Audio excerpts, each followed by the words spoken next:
বন্ধুরা, 2008 সালের এক ভয়ঙ্কর দিন। চারিদিকে শুধু ভয়, আতঙ্ক আর মৃত্যু। এর কারণটা কি? নন্দীগ্রাম।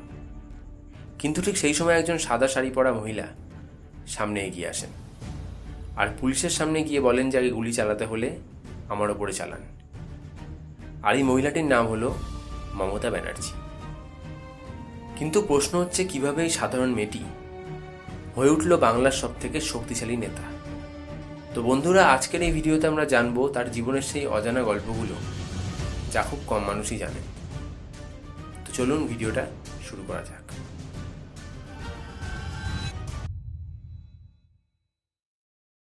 মমতা ব্যানার্জির জন্ম হয় 1955 সালে কলকাতার একটি সাধারণ পরিবারে। তার বাবা ছিলেন একজন স্বাধীনতা সংগ্রামী, কিন্তু মমতা যখন খুব ছোট তখনই তার বাবা মারা যান। আর ছোটবেলা থেকেই সে বুঝে যায় যে জীবন এতটা সহজ না।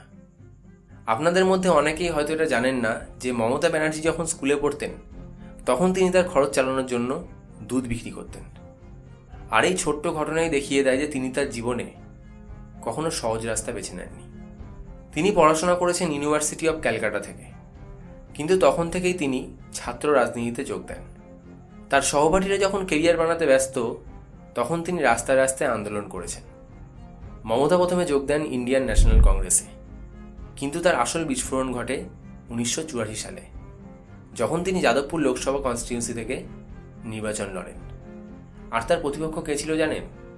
তখনকার দাপুটের নেতা সোমনাথ চ্যাটার্জি। সবাই ভেবেছিল মেয়েটি হয়তো হেরে যাবে, কিন্তু সে জিতে যায়। আর এটাই ছিল ভারতীয় রাজনীতিতে তার প্রথম শক। এরপর 1990 সালে একটা মিছিল চলাকালীন মমতা ব্যানার্জির ওপর মারাত্মক হামলা হয়। তাকে লোহার রড দিয়ে মারা হয়, এমনকি রাস্তায় ফেলে দেওয়া হয়। সেই সময় তার অবস্থা খুবই খারাপ হয়ে গিয়েছিল। কিন্তু এই হামলার পরেও কিন্তু তিনি রাজনীতি ছাড়েননি, বরং আরও ভয়ঙ্করভাবে ফিরে আসেন।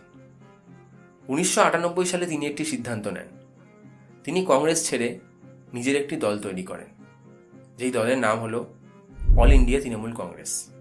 অনেকেই সেই সময় বলেছিল যে এই দলটা বেশি দিন টিকবেই না, খুব তাড়াতাড়ি শেষ হয়ে যাবে। কিন্তু এই দলটাই ছিল বাংলার রাজনীতির টার্নিং পয়েন্ট। 2006 থেকে 2008 সিঙ্গুর এবং নন্দীগ্রাম, এই দুই জায়গার আন্দোলন সবকিছু বদলে দেয়।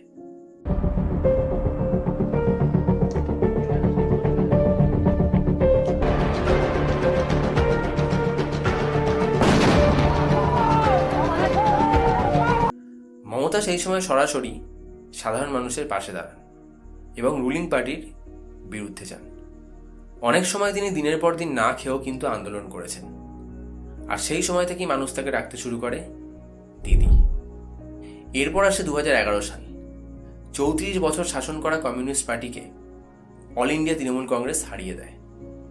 এরপর মমতা ব্যানার্জি হয়ে যান বাংলার প্রথম মহিলা মুখ্যমন্ত্রী।